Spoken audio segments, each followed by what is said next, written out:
Hi friends, spicy വേൾഡിൻ്റെ പുതിയൊരു വീഡിയോയിലേക്ക് എല്ലാവർക്കും സ്വാഗതം. ഞാനിന്നിവിടെ ഒരു ചിക്കൻ നൂഡിൽസിൻ്റെ റെസിപ്പിയാണ് ചെയ്യാൻ പോകുന്നത്. അതിനായിട്ട് ഞാനിവിടെ കുറച്ച് നൂഡിൽസ് എടുത്ത് വെച്ചിട്ടുണ്ട്. ഇതൊന്ന് നമുക്ക് കുക്ക് ചെയ്തെടുക്കണം. അതിനായിട്ട് ഒരു പാനിൽ കുറച്ച് വെള്ളം തിളയ്ക്കാനായിട്ട് വെച്ചിട്ടുണ്ട്. ഈ വെള്ളം തിളയ്ക്കുമ്പോൾ നമുക്കിതിട്ട് കുക്ക് ചെയ്തെടുക്കാം. ഈ നൂഡിൽസ് ഒന്ന് ഒട്ടിപ്പിടിക്കാതിരിക്കാനായിട്ട് നമുക്കിതിലേക്ക് ഒരു സ്പൂണ് ഗോൾഡ് വിന്നർ ഓയിൽ ഒഴിച്ചു കൊടുക്കാം. വെള്ളത്തിലേക്ക് നൂഡിൽസിന് ആവശ്യമായിട്ടുള്ള ഉപ്പ് കൂടെ ചേർത്ത് കൊടുക്കുക. നൂഡിൽസ് വേവിക്കാനായിട്ട് വെച്ചിരുന്ന വെള്ളം തിളച്ച് വന്നിട്ടുണ്ട്. നമുക്കിതിലേക്ക് നൂഡിൽസ് ഇട്ട് കൊടുക്കാം. ഒരു 4-5 മിനിറ്റ് മാത്രം കുക്ക് ചെയ്തെടുത്താൽ മതിയാവും.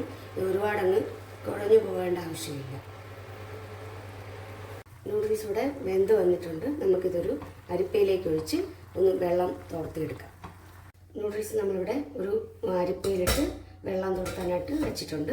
ഈ സമയം നമുക്ക് പാൻ അടുപ്പിൽ വെച്ച് ബാക്കി വെജിറ്റബിൾസ് ഒന്ന് സോട്ട് ചെയ്തെടുക്കാനായിട്ട് ഞാനിവിടെ ഒരു പാൻ അടുപ്പിൽ വെച്ചിട്ടുണ്ട്. പാൻ ചൂടാകുമ്പോൾ നമുക്ക് അതിലേക്ക് ഒരു സ്പൂണ് വെജിറ്റബിൾ ഓയിൽ ഒഴിച്ചു കൊടുക്കാം.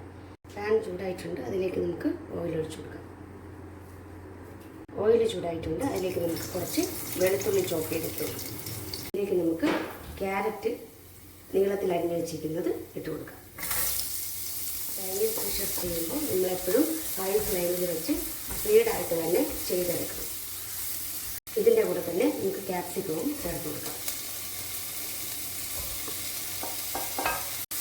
ഏകദേശം ഒരു മിനിറ്റ് നേരം മാത്രം മതിയാകും ഇതൊന്ന് വഴറ്റിയെടുക്കാനായിട്ട്. ഒരുപാട് കുക്ക് ചെയ്ത് എടുക്കേണ്ട ആവശ്യമില്ല.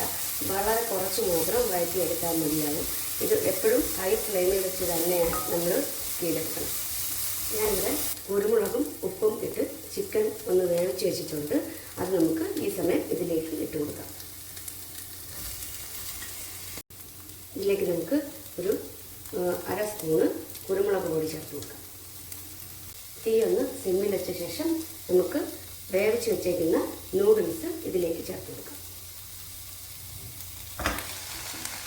നമുക്കിത് നന്നായിട്ട് തന്നെ ഇളക്കി ചേർക്കാനായിട്ട് ഇതുപോലെ 2 ഫോർക്ക് എടുത്ത് അതുകൊണ്ട് നന്നായിട്ടൊന്ന് മിക്സ് ചെയ്ത് കൊടുക്കാം.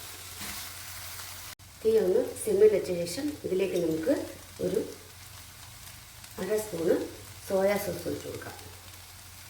1 സ്പൂണ് ടൊമാറ്റോ കെച്ചപ്പ് കൂടെ ചേർത്ത് കൊടുക്കാം. ഇതിലേക്ക് നമുക്ക് കുറച്ച് സ്പ്രിംഗ് ഓണിയൻസ് കൂടെ ചേർത്ത് കൊടുക്കാം. ഇവിടെ റെഡിയായി വന്നിട്ടുണ്ട്. ഈ റെസിപ്പി ഇഷ്ടമായാൽ എല്ലാവരും ഒന്ന് ട്രൈ ചെയ്ത് നോക്കണം. അതുപോലെ നിങ്ങളുടെ കൂട്ടുകാർക്കൊന്ന് ഷെയർ ചെയ്യണം. ലൈക്ക് ചെയ്യാനും സബ്സ്ക്രൈബ് ചെയ്യാനും മറക്കരുത്.